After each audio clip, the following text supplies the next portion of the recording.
Probably not much. Okay, the remaining standing skeleton takes a step forward, and next turn he will be able to hit you.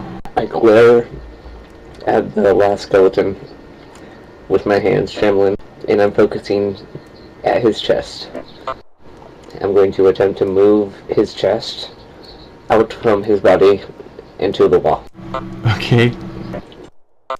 And as I do this, I scream, "Die, Siphon." Okay, you cast the spell. As you cast the spell, you realize that that is the end of what magic you can do.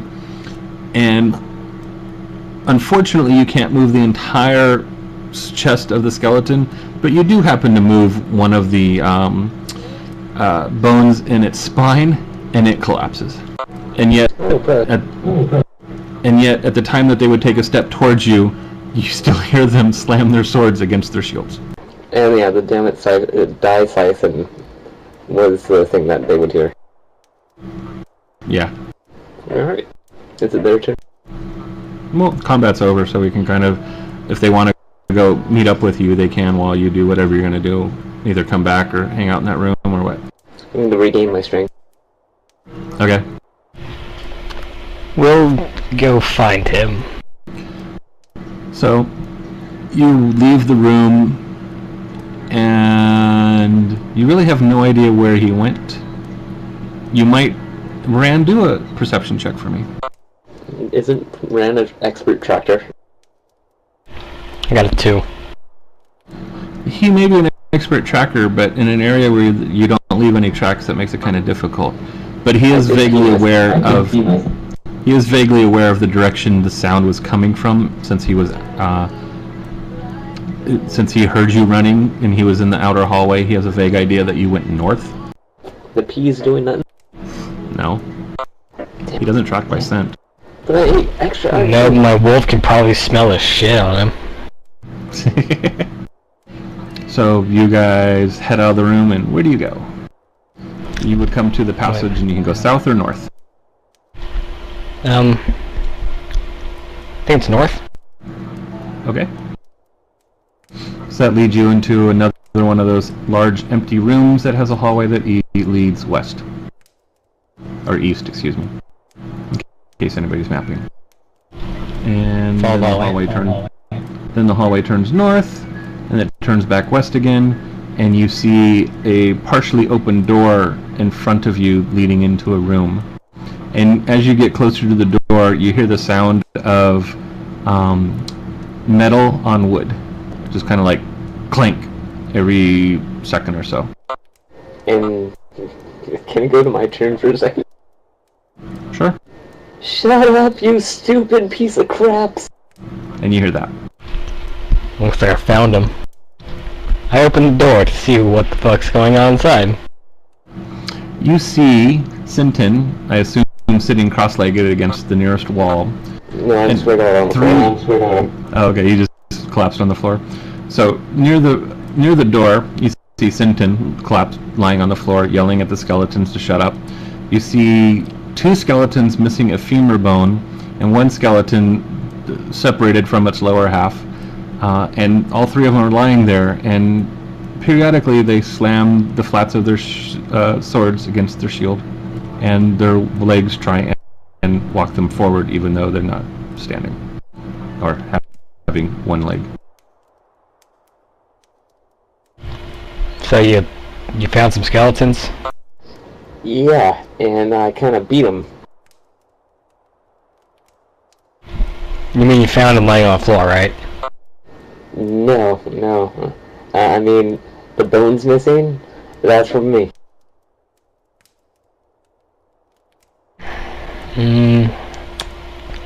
Find that hard to believe you managed to take on these 3 skeletons. By myself? And that elf chick? She laughed at me. I was right away. She laughed at me. So me and her have words. New thing, we stay in here until we find her. And you haven't finished off the skeletons. Why? I ran out of mana. You have daggers, and they can't turn. Have you ever been out of mana? It sucks. It's Besides, mana is a street term for casting too much spells. what's that?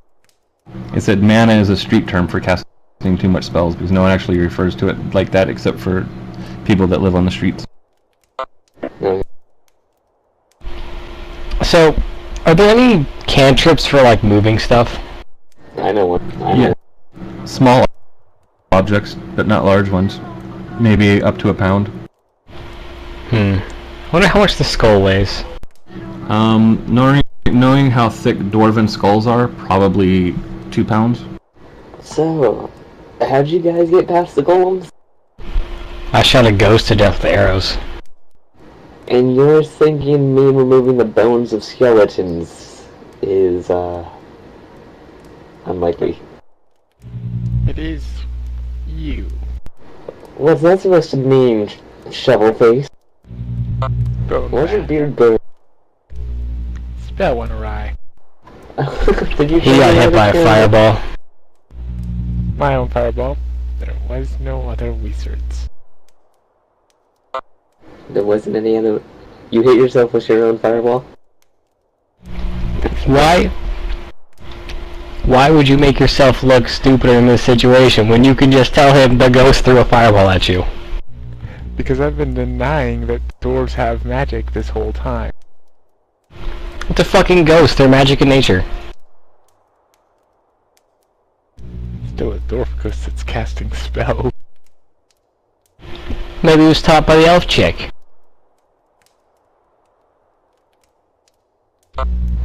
Which we still need to find. How much mana or have I come back? Not much. 1. You'd be able to cast 1 spell at this point. Alright, I think I can go on. Gonna take it easy though, so I can recuperate. And I'm gonna knock one of those damn doors, and I'm gonna find her. Okay, It's which one are you crazy gonna what's unlock? inside. What was it? Which door are you gonna unlock? North, south, or west? First, I'm gonna call out Elf Girl. Which way'd you go? Silence. Going north. Okay. Pick the lock. Where are all the damn doors in your lock? 14. Right on my deck. That one you struggle with, but it takes you twice as long to open, but you manage to finally get it open. Did I get another point of mana? Not yet. So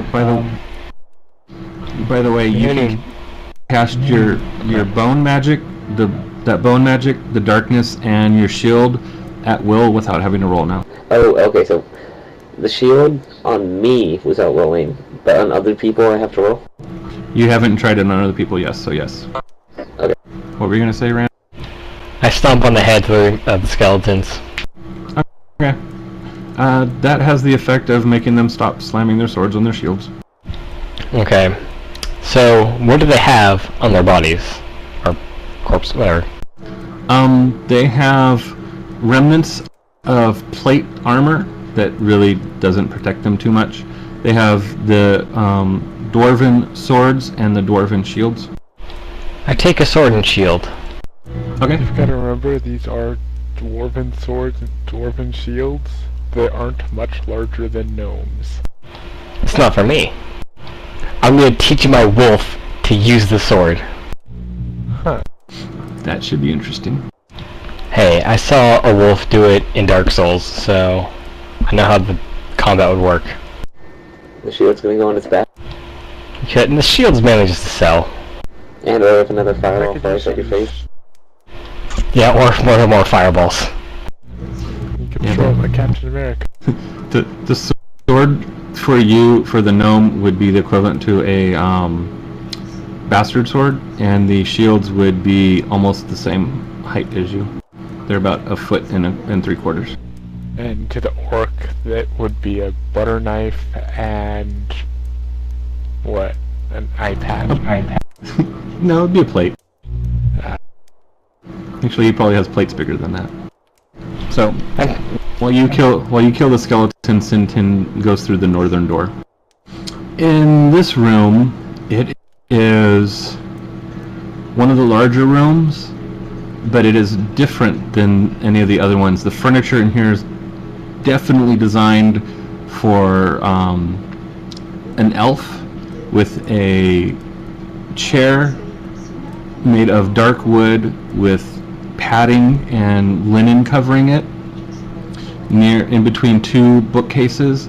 In the middle of the room is a pedestal that looks like it could be an altar of some sort, and on the other end is a small little medicine style cabinet with a whole bunch of glass vials behind a glass locked cabinet door. I say in the empty room, Elf girl, I am sorry if I am intruding, but forgive me. I must ask you a few questions. Silence. Turning over to the... So you go back out of that room? No, I'm just inspecting the room. Okay. Are you doing an inspection of the stuff in the room? Or are you doing just a thorough look of the room, or what? Throw a look. Okay, roll. Yeah, Roll 20, perception for me. punch it. You're lucky you found the room. Because Okay. I feel like something. Okay. Do you guys eventually join him in the room? Yeah. Okay. Fizzle Dust, do a perception roll for me. 19. This is just an elven room. At this point, I think the orc could tell you more about this room, even though he has no idea what's going on in this room. I rolled a 9. Yeah, the room doesn't look like a normal room to you. You think it might have something to do with the altar, or maybe it's the stuff in the cabinet, or maybe it's just the one chair between the bookcases, but there's definitely something about this room to you that is not normal. Someone's gonna get sacrificed here. It's what y'all doing. I'm gonna go into further investigations because I do not believe myself. Okay. I sit down in the chair and start flipping through the books, looking for any images that indicate either the amulet or the wand that I found. Okay. You sit in a nice comfy chair, your feet don't even go off the edge of it, and you have enough room to put the books next to you. 6. Fizzle Dust, roll me a die 20, and Sinton, you are curious about the altar and the cabinet. There's something slightly askew about both of those. 14. Fizzle, I don't think it's a good idea to get comfortable in here. Quiet. I'm reading. By the way, the room is now the temperature that you'd expect it to be. It's not cold anymore. Nope. Since you left. And the book you're flipping through, are you concentrating on the book, or are you just kind of flipping through them at the moment, Fizzle Dust? I'm looking for images or anything that may indicate the amulet, so more skimming than reading. Okay. The second book, you go through the first book and it's just nothing but writing and more writing. The second book has a little bit more activity to it. It's mostly writing as well, but in the margins there is a more modern dwarven writing to it that is more familiar but still difficult for you. You get the impression that this person was trying to interpret the book and making notes in the margins, so you get the impression that if you go back and really study this one, that you'd have an easier time with those notes than you would with the first one you looked at. And the third one has a bunch of pictures on it, and the first picture you come across is a picture of the rod that you found. Well, you assume it is because it looks identical to it, except you can't tell if it's iron and silver. It just is a picture, a line drawing picture. And there are dwarven notes on it that indicate that this is a form of focus for the magic.